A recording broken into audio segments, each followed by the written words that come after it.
मैं एक वीडियो बनाने जा रहा हूं जो आईएएस के संकल्प आईएएस के सिलेबस में जो है इंक्लूड है भारतीय राज्य व्यवस्था। इसमें 1919 के भारत शासन अधिनियम में हमने 2 बिंदुओं पर प्रकाश डाला था, जो एक जो है हस्तांतरित विषय और एक संरक्षित विषय। इस पर हमने पिछले वीडियो में बता दिया था।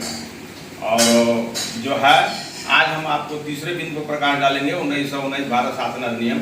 इतना डिले होने का कारण यह है कि आप लोग पढ़ नहीं पाते हैं। तो आप लोग जब आप लोगों को पढ़ने का मौका दे देते हैं कि भाई आप लोग पढ़ते रहिए, रोज ज्यादा हम अपना एनर्जी लगा क्या करेंगे जब आप पढ़वे नहीं करिएगा तो इसीलिए हम इतना डिले कर देते हैं। तो इतने दिनों के बाद हम भारत शासन अधिनियम 1919 के 2 बिंदुओं पर प्रकाश डाल चुके थे। आप तीसरा बिंदु प्रकाश डालना है, इस पर जरूर ध्यान दीजिए। और ये आपके परीक्षाओं में आता है। इसी 1919 भारत शासन अधिनियम को मॉन्टेग्यू चेम्सफोर्ड कहा जाता है। मॉन्टेग्यू चेम्सफोर्ड कहा जाता है। इसको हम आपको बता भी दिए थे कि मॉन्टेग्यू चेम्सफोर्ड कहिए चाहे 1919 भारत शासन अधिनियम कहिए। तो ब्रिटिश सरकार ने 1919 में भारत पर शासन करने के लिए एक अधिनियम बनाई थी, इसीलिए इसको भारत के राज्य व्यवस्था में लगाया गया। कहीं न कहीं 19 भारत शासन अधिनियम का भारतीय राज्य व्यवस्था में योगदान जरूर है, इसीलिए इसको भारतीय राज्य व्यवस्था में रखा गया संवैधानिक विकास में। तो मॉन्टेग्यू चेम्सफोर्ड कहिए या 1919 कहिए, तो हम जो आपको बताने जा रहे हैं इसको आप बीए से लेकर के या आप कहिए एलएलबी की भी परीक्षाओं में ये सब पूछा जाता है। और एलएलबी के कोर्सों में भारत के संविधान को पढ़ना होता है, उन लोगों के लिए ये बहुत जरूरी है। आईएएस में भी जरूरी है, पीसीएस में जरूरी है, और किसी भी परीक्षा जो छोटी मोटी होती है वनडे उसमें भी जरूरी है। तो आप आईएएस ही समझ के इसको अवलोकन करिएगा। तो आइए तीसरी बात क्या थी, भारत शासन अधिनियम 1919 का मॉन्टेग्यू चेम्सफोर्ड जो थे वो राज सचिव थे और भारत राज सचिव थे। चेम्सफोर्ड जो है वायसराय थे। दोनों लोगों ने मिलकर भारत पर शासन करने के लिए क्या बात बताई ब्रिटिश सरकार को, और ब्रिटिश सरकार उसी तरह से अधिनियम बना दिया और उसी अधिनियम के अनुसार भारत पर शासन करने लगी। यानी एक तरह से इस 1919 एक तरह से भारत को चलाने का एक संविधान ही था, छोटा संविधान। तो आइए तीसरी बात इनकी थी कि किस अधिनियम ने पहली बार देश में द्विसदनी व्यवस्था, इस अधिनियम ने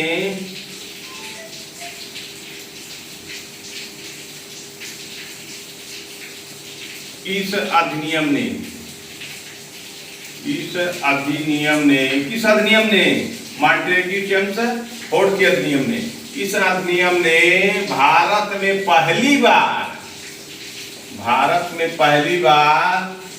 द्विसदनात्मक व्यवस्था, द्विसदनी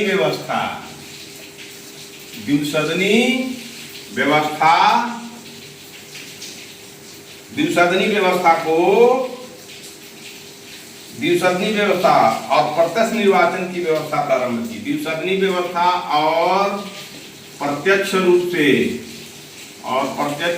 से निर्वाचन की व्यवस्था रखी।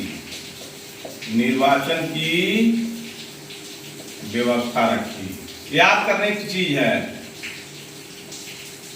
मॉन्टेग्यू चेम्सफोर्ड ने 1919 का तीसरा बिंदु यह था कि 1919 का भारत शासन अधिनियम ने भारत में पहली बार द्विसदनी व्यवस्था और प्रत्यक्ष रूप से निर्वाचन की व्यवस्था रखी। इस प्रकार भारतीय विधान परिषद के स्थान पर, इस प्रकार भारतीय विधान परिषद जो होती थी, इस प्रकार भारतीय विधान परिषद, इस प्रकार भारतीय विधान परिषद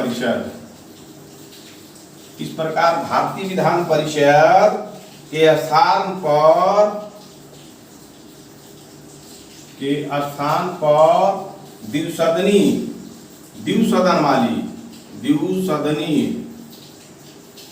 द्विसदनी व्यवस्था यानी राज्यसभा, द्विसदनी व्यवस्था यानी राज्यसभा और लोकसभा, राज्यसभा और लोकसभा का गठन किया गया, गठन किया गया। दोनों सदनों के बहुसंख्यक सदस्यों को, दोनों सदनों के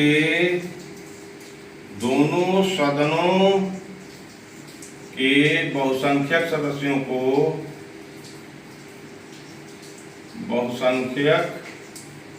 सदस्यों को,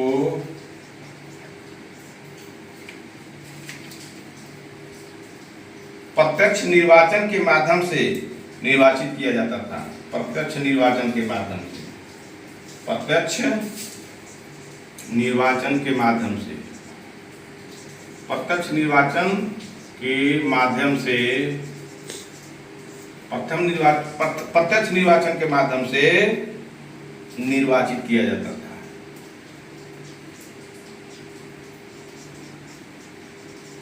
निर्वाचित किया जाता था। ये तीसरी बात है, तो इसको आपको रट लेना चाहिए। रटने की भी चीज है और समझने की भी चीज है। 1919 भारत शासन अधिनियम अथवा मॉन्टेग्यू चेम्सफोर्ड ने इस अधिनियम के तहत भारत में पहली बार द्विसदनी व्यवस्था और प्रत्यक्ष रूप से निर्वाचन की व्यवस्था रखी। द्विसदन, 2 सदन रहेंगे भारत में, अब निर्वाचन प्रत्यक्ष रूप से होगा। इस प्रकार भारतीय विधान परिषद के स्थान पर, अब पहले भारतीय विधान परिषद थी, उसी परिषद में भारत के लिए नियम बनते थे, लेकिन अब 2 सदन होंगे, एक राज्यसभा होगी और एक लोकसभा होगी। तो दोनों सदनों के बहुसंख्यक सदस्य, मतलब अधिक से अधिक सदस्य, प्रत्यक्ष निर्वाचन हाथ उठाउल होगा कि हमारा सदस्य ऐसा, तो वही प्रत्यक्ष हुआ। निर्वाचन के माध्यम से, हाथ उठाउल होकर के निर्वाचन के माध्यम से निर्वाचित किया जाता था। ये तीसरी बात हो गई। तो 1900 अगर पूछ दे आईएएस की परीक्षा में कि भारत में राज्यसभा और लोकसभा जो अभी 2 राजनीतिक संस्थाएं काम करती हैं, ये दोनों राजनीतिक संस्थाएं भारत संवैधानिक विकास के किस अधिनियम के तहत इसका जन्म हुआ, तो आप लिख देगा यहाँ 1900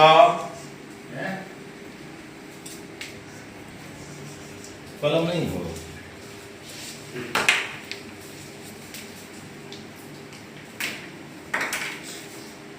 लिख देगा 1909, 1907, 1900 जो है 1862, 1861 और 1919। ठीक है, कहेगा इसमें कौन सही है। ऊपर पूरा लिख देगा इतिहास कि भारत में अभी वर्तमान समय में जो राज्यसभा है और लोकसभा है, उसका जन्म निम्नलिखित किस अधिनियम के तहत हुआ है, सही पर टिक मारिए।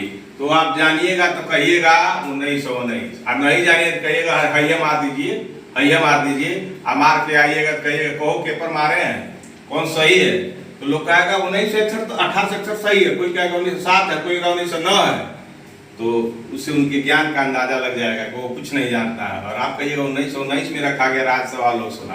तो ये क्लियर हो गया। आइए अब आगे बढ़ते हैं। भारतीय राज्य व्यवस्था के तहत 1919 भारत शासन अधिनियम, जिसे मॉन्टेग्यू चेम्सफोर्ड के नाम से जाना जाता है, इस अधिनियम में भारत में पहली बार 2 सदनों वाली जो है व्यवस्था रखी गई। वो भी इस 2 सदनों में प्रत्यक्ष रूप से निर्वाचन की व्यवस्था रखी गई।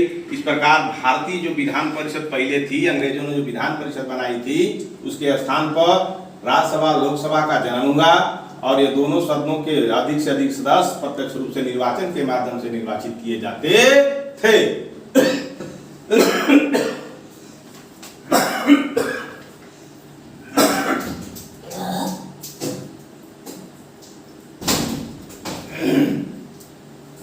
तो ये भारतीय राज्य व्यवस्था का 1919 भारत शासन अधिनियम आप जान ले। तीसरी बात आइए, चौथी बात क्या थी इसमें, तो तीसरी बात हो गई। अब आइए चौथी बात क्या थी, ये सब रटने वाली चीजें हैं, रटिएगा, आपको काम आएगा, अपने मुकाम पर पहुंचिएगा, आगे अपना जो मन का सो करते रहिए, पहले मुकाम पर पहुंचने वाला काम करिए। चौथी बात क्या थी, चौथी बात इसमें ही थी, इसके अनुसार 1919 अधिनियम के अनुसार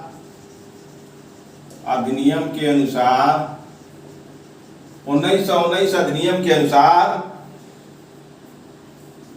वायसराय की कार्यकारी परिषद के 6 सदस्यों में से वायसराय के कार्यकारी परिषद के 6 सदस्यों में से कमांडर इन चीफ को छोड़कर कमांडर इन चीफ, उसमें 6 सदस्य जो होते थे ना कार्यकारी परिषद में, तो उसमें कमांडर इन चीफ होता था। तो कमांडर इन चीफ को छोड़कर 3 सदस्यों का भारतीय होना आवश्यक था। चीफ को छोड़कर 3 सदस्य भारतीय, 3 सदस्य को भारतीय होना आवश्यक था। ठीक है, आवश्यक था।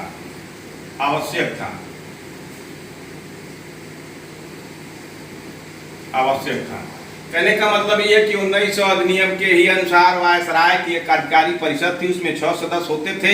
लेकिन अब इस अधिनियम के तहत चौथी बात यह थी कि कमांडर इन चीफ को छोड़ करके इन 6 में से 3 सदस्य भारत का रहने वाला होता था।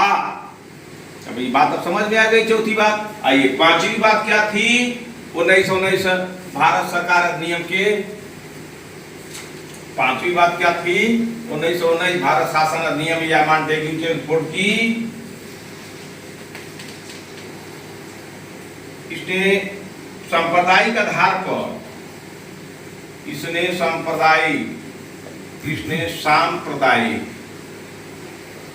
सांप्रदायिक आधार पर किसने 1919 शासन अधिनियम, भारत शासन अधिनियम सांप्रदायिक आधार पर सिखों,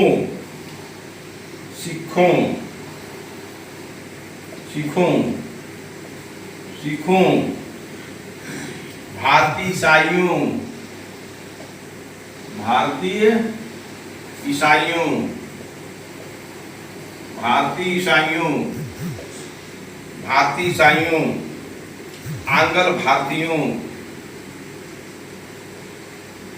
आंग्ल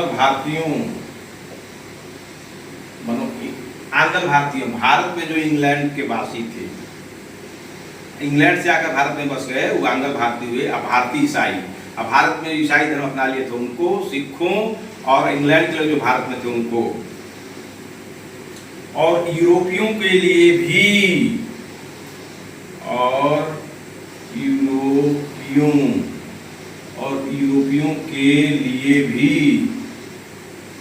यूरोपियों के लिए भी पृथक निर्वाचन के सिद्धांत को विस्तारित किया गया। के लिए भी पृथक निर्वाचन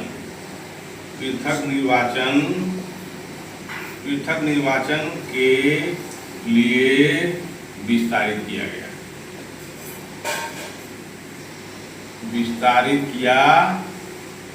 भाई 5वीं बात यह थी मॉन्टेग्यू चेम्सफोर्ड का, यानी मॉन्टेग्यू चेम्सफोर्ड दोनों मिलकर 1919 भारत शासन अधिनियम में कार्यकारी परिषद में जब 6 भारतीयों को रखे, कमांडर इन चीफ को छोड़कर 3 इंग्लैंड के थे, उन लोगों ने 5वां नियम बनाया कि सांप्रदायिक आधार पर, अब संप्रदाय धर्म नहीं है, सिख संप्रदाय है, ईसाई संप्रदाय है, आंग्ल भारतीय संप्रदाय है, यूरोपीय जो है एक संप्रदाय के लोग हैं, हिंदू एक संप्रदाय है, धर्म नहीं है। धर्म तो एक मतलब उल्टा बोला जाता है, विलोम है एक तरह से कहिए कि ये सब संप्रदाय हैं। जब धर्म और संप्रदाय की परिभाषा को पढ़िएगा तो पता चल जाएगा कि धर्म क्या है और संप्रदाय क्या है। ये सब संप्रदाय हैं, ठीक है। जैन धर्म जो कहा जाता है, बौद्ध धर्म, सब संप्रदाय हैं, वो सब अपनी अपनी बात को कहते हैं। तो आगे अब पढ़िएगा जब हम फिलॉसफी पढ़ाएंगे तब संप्रदाय धर्म क्या है। अभी तो हम इतने ही पर 60 में कह रहे हैं कि 1919 भारत शासन अधिनियम या मॉन्टेग्यू चेम्सफोर्ड, इसने सांप्रदायिक आधार पर सिखों और भारतीय ईसाइयों, आंग्ल भारतीयों और यूरोपियों के लिए पृथक माने अलग निर्वाचन के लिए विस्तारित किया गया। इन लोगों का अलग अलग निर्वाचन हो। सिख कितने हैं, उनका नेता कौन, भारतीय ईसाई कौन है, उनका नेता कौन, आंग्ल भारतीय कौन है, इनका नेता कौन, यूरोपीय कौन है, उनका नेता कौन, विस्तारित किया गया। अब आइए देखिए अब यहीं से अब यहाँ भी अंग्रेज फैला रहे हैं, अब यहीं फैला रहे हैं, एकता को अब अनेकता में बांट रहे हैं।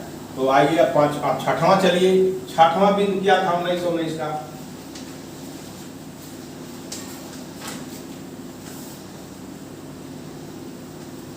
इस कानून ने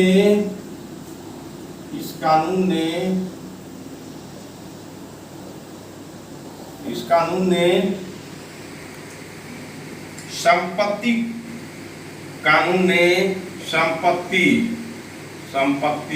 इस कानून ने संपत्ति कर या शिक्षा के आधार पर, कर या शिक्षा के आधार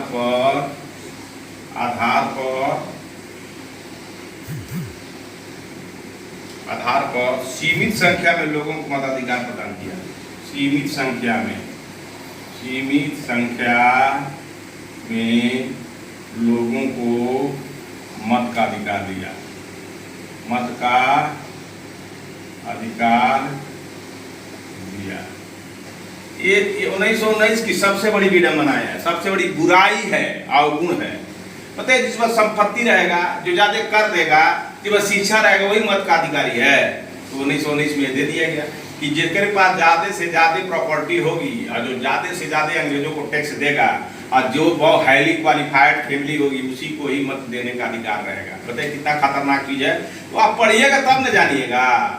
इतिहास बिना जाने आप अपने विकास को कभी सुनिश्चित नहीं कर सकते हैं। तो जानिए, अंग्रेज आए तो जिनका संपत्ति थी, जो टैक्स देते थे, जिनके घर में शिक्षा थी, उन्हीं को कहा कि यही लोग आदमी बल्कि सब अकड़ा बकरा है, सब जो है कीड़ा मकोड़ा है, उनको वोट देने का अधिकार नहीं है। तो इस कानून का मैं भी मतलब बहुत विरोध करता हूँ। आप लोग भी इसको जानिएगा तो विरोध ही करिएगा। जिसके पास संपत्ति रहेगा वही वोट देगा, जो टैक्स देगा वही वोट देगा, जो शिक्षा रहेगा वही वोट देगा। बाकी लोग क्या करेंगे? इस धरती पर जन्म लेकर के इसलिए 1919 के मॉन्टेग्यू चेम्सफोर्ड का जो विचार है बहुत गलत था। इसलिए अगर पूछ दे कि किस भारत शासन अधिनियम के तहत कौन ऐसा अधिनियम था जिसमें संपत्ति वालों को, कर देने वालों को, अधिक से अधिक शिक्षा प्राप्त करने वालों को ही मत देने का अधिकार था? किस अधिनियम? 1907, 1962, 1962, 1907, 1909 और 1861, 1773 और 1919।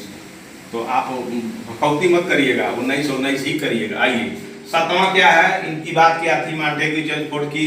सातवां बिंदु पर इनकी क्या बात थी? लिख लीजिए, लिखना तो लिख भी लीजिए, बहुत काम आएगा और याद भी करिए। आइए, सातवां इनका क्या बात था भाई? 1919 भारत शासन अधिनियम की सातवां क्या बिंदु था? सातवां था इस कानून ने लंदन में, इस कानून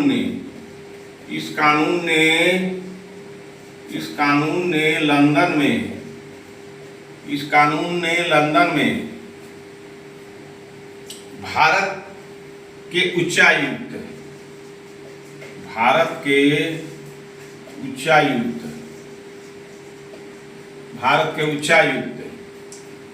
के कार्यकाल का सृजन किया। भारत के उच्चायुक्त के कार्यकाल का सृजन किया। वही एम्बेसडर कहिए, सृजन किया। और अब तक भारत सचिव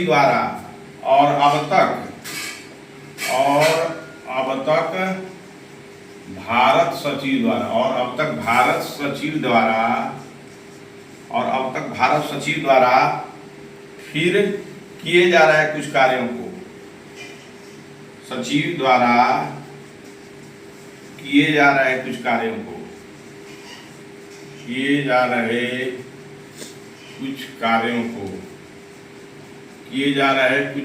को उच्चायुक्त को स्थानांतरित कर दिया गया है।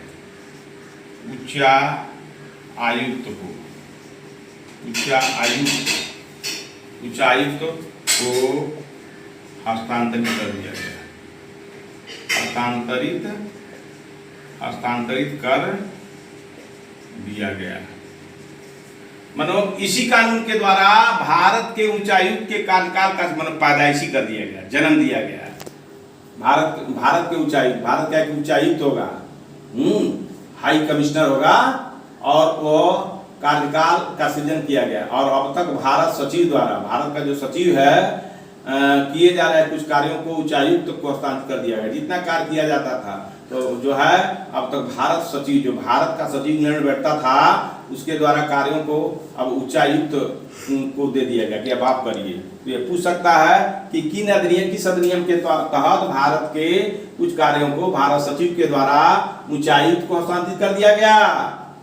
तो आप 1919 ही जानिएगा। और ये भी पूछ दे किस अधिनियम के द्वारा भारत में उच्चायुक्त के कार्यकाल का सृजन किया गया, तो आप कहिएगा 1919 के अधिनियम के द्वारा। ये सब रहेगा तो आपको काम नहीं आएगा। आईएएस में बैठिए, पीसीएस में बैठिए, इंटरव्यू में बैठिए, बहस करिए, जो मन के जहां बिंदु आए वहां करिए। 1919 में ही उच्चायुक्त के कार्यकाल का सृजन किया गया और जो भारत सचिव के द्वारा किए जा रहे कुछ जो कार्य होते थे उनको उच्चायुक्त को ट्रांसफर कर दिया गया। ये भी सातवां था इनका बिंदु। इसको लिखिए, पढ़िए, समझिए। मजाक करने से नहीं कुछ होगा। हम मजाक थोड़ा कर रहे हैं, हम तो अपना समय निकाल के आपको बता रहे हैं। तो आप तो पूरा समय आपके पास है।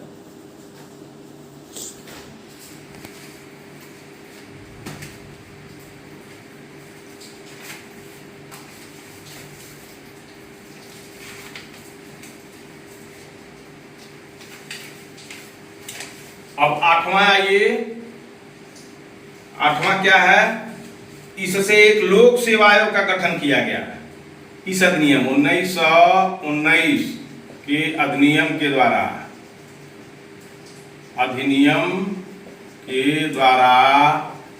लोक सेवा आयोग, पब्लिक सर्विस कमीशन, जो अभी लोक सेवा आयोग है ना, उसी की नकल है। 1919 के अधिनियम के द्वारा जो लोक सेवा आयोग जो है, ये 1919 अधिनियम की नकल है।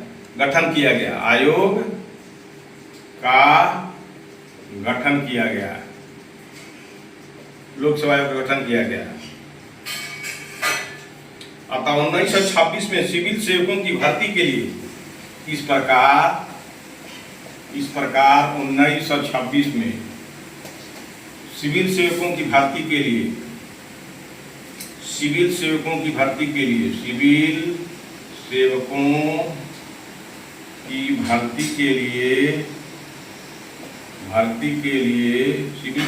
भर्ती के लिए केंद्रीय लोक सेवा आयोग का गठन किया गया। केंद्रीय लोक सेवा आयोग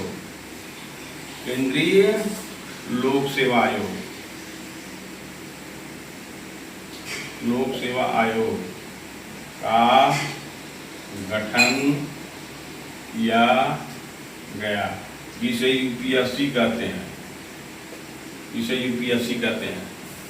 तो अगर पूछ दे, संघ लोक सेवा आयोग की परीक्षा में बैठते हैं, अगर यही सवाल पूछ दे कि आप संघ लोक सेवा आयोग की परीक्षा देने आए हैं, बताइए संघ लोक सेवा आयोग का गठन भारत शासन के किस अधिनियम के तहत किया गया?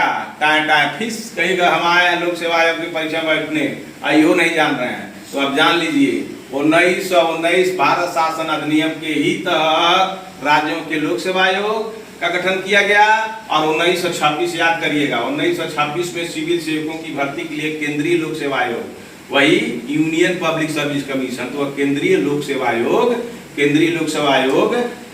कमीशन का गठन किया गया। तो सीधा सवाल है कि 1919 भारत शासन अधिनियम के तहत राज्य लोक सेवा आयोग और केंद्रीय लोक सेवा आयोग का गठन किया गया। तो आप परीक्षा में मार दीजिएगा कि 1919 के तहत हुआ भाई।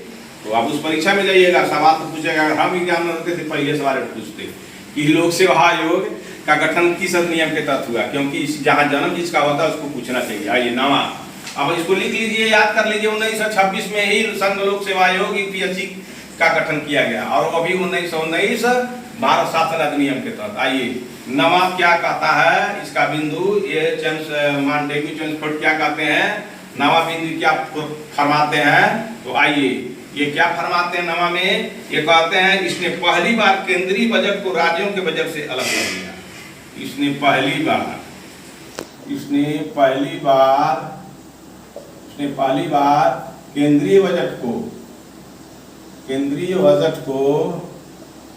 केंद्रीय बजट को राज्यों के बजट से अलग कर दिया। राज्यों के बजट से अलग कर दिया,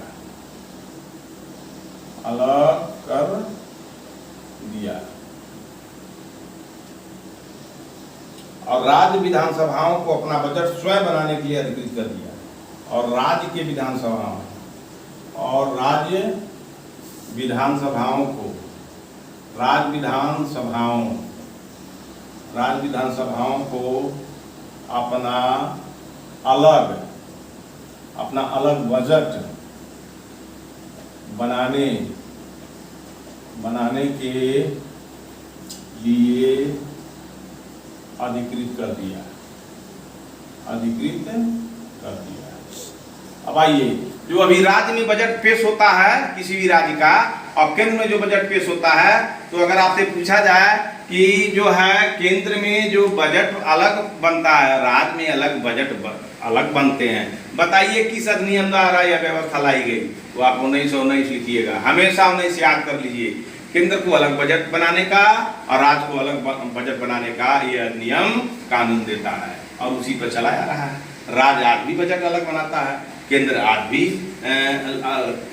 बजट अपना अलग बनाता है। आइए 10वां में क्या बात है, याद कर लीजिए। सेंट्रल बजट और स्टेट बजट किस अधिनियम के तहत पारित किया गया? 1919 अधिनियम के तहत पारित किया गया। आइए 10वां में क्या कहा गया भाई? 10वां बिंदु पर क्या कहा गया? 10वें बिंदु पर क्या कहा गया? इसके अंतर्गत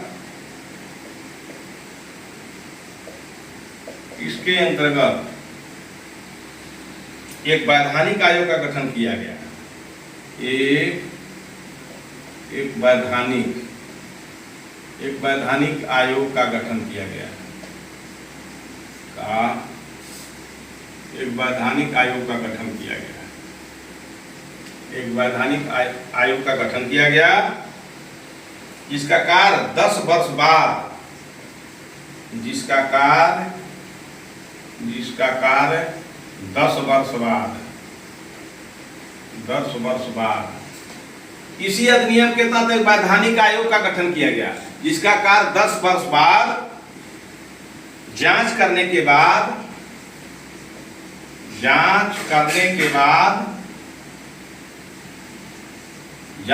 के बाद अपनी रिपोर्ट प्रस्तुत करना था। अपना रिपोर्ट प्रस्तुत करना था। यही तो था 10 बिंदु मॉन्टेग्यू चेम्सफोर्ड का। 10वां बिंदु यही था कि एक वैधानिक आयोग, लीगल कमीशन का जो है जन्म दे दिया गया, सृजन किया गया। इनका कार्य 10 वर्ष बाद जांच करेगा यह लीगल कमीशन और अपना रिपोर्ट प्रस्तुत करेगा। यही तो था 1919 भारत शासन अधिनियम। तो आप समझ गए मॉन्टेग्यू चेम्सफोर्ड ने क्या क्या कहा? केंद्र संघ लोक सेवा आयोग और राज्य लोक सेवा आयोग, वैधानिक आयोग और उच्च कर देने वाले, उच्च शिक्षा प्राप्त करने वाले धनी व्यक्तियों को मत देने का अधिकार, ठीक है। और राज्यसभा और केंद्र और राज्य के जो अलग अलग जो बजट पेश करना है उसको अधिकार दे दिया, तुम अलग बनाओ। इस तरह से 10 बिंदुओं पर हमने आपको प्रकाश दिया। इसको याद करिएगा, तब इसका समीक्षा भी कर लीजिएगा, इसका गुण भी लिख दीजिएगा, इसका दोष भी लिख दीजिएगा, और जीके में आएगा तो भी लिख डालिएगा, तो आप कहीं फेल थोड़ा होइएगा। अब आइए आपको हम चलते हैं, भारत शासन अधिनियम जब 1919 बन के तैयार हो गया, लागू हो गया, तो जो है अब हम आपको आते हैं देश में अब क्या स्थिति पैदा हो गई। अब साइमन कमीशन एक आया, साइमन कमीशन, याद करिएगा, साइमन कमीशन पर प्रकाश डाल राज्य व्यवस्था के तहत। साइमन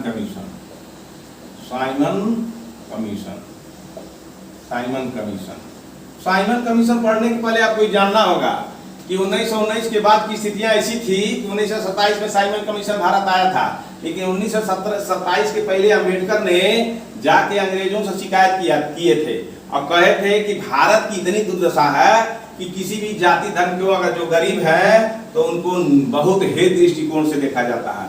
यहाँ तक कि दक्षिण भारत में उनके जो है कमर उमर में झाड़ू सब बांध देते थे, यहाँ तक कि उनको मंदिरों में प्रवेश नहीं करने देते थे, यहाँ तक कि उनको जो है कुएं पर पानी पीने पर रोक था, यहाँ तक काला राम मंदिर, जो काला राम मंदिर, जो राम काला है ये है, उनके नाम से एक मंदिर बना था जिसका नाम है काला राम मंदिर। उस काला राम के मंदिर में भी जो निचले तबके के लोग हैं, जो है गरीब तबके के लोग हैं, उनको जाने से ब्राह्मणों ने रोक रखा था।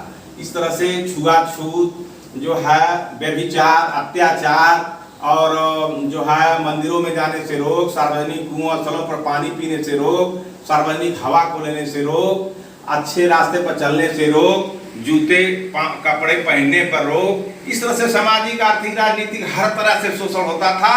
इसी शोषण को डॉक्टर अंबेडकर का अवतार हुआ और जाके अंग्रेजों से शिकायत किए कि हमको तो जो है हमारे देश में जरा जांच करा लिया जाए, हमारे देश में इतनी बुराइयां हैं, इस बुराइयों को जो है, इस बुराइयों से हमको निजात दिया जाए और इसी में हम लोगों का भलाई है, अन्यथा हम लोगों का भलाई करने वाला भारत में कोई नहीं है। इसी पर साइमन कमीशन नियुक्त हुआ और साइमन कमीशन भारत आया था। अब साइमन कमीशन पर कल हम अपना वीडियो बनाएंगे। साइमन कमीशन आने के कारण क्या है, साइमन कमीशन आया तो उसमें कौन कौन थे लोग, साइमन कमीशन आया तो क्या क्या हुआ, और उसके बाद पर चलेंगे 1935 भारत शासन अधिनियम पर। आइए अपना वीडियो यही बंद करते हैं। जय संविधान। और पढ़ने वाले को भी हमारे तरफ से धन्यवाद।